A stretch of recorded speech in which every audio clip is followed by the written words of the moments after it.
Ito ngayon ang pinakabagong datos mula sa mas pinaigting at mas pinalakas na kampanya ng buong kapulisan ng Piero Mimaropa sa pagsugpo ng ilegal na droga sa buong rehiyon sa ilalim ng pamumuno ni Police Brigadier General Roger L. Quezada. Tutukan ang tuloy-tuloy na pagpapatupad ng mga programa at initiatives ng buong kapulisan ng Piero Mimaropa ay nagresulta sa pagbaba ng krimen sa buong rehiyon. Base sa pinakahuling talang datos, umabot sa tinatak 8.24 na gramo ng shabu na nagkakahalaga ng 56,037.44 pesos ang nakumpiska ng kapulisan. Bunga ito ng apat na magkakaiwalay ng anti-illegal drugs operations na naisagawa sa bayan ng Occidental Mindoro, Palawan at Puerto Princesa City. Dahil dito, ito'y nagresulta sa pagkakareso ng 5 drug personalities.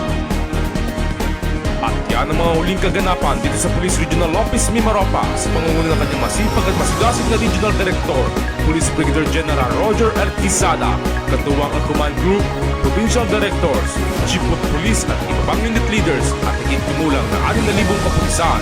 Ito ang Police Regional Office Mimaropa, the home of Police Eco Warriors.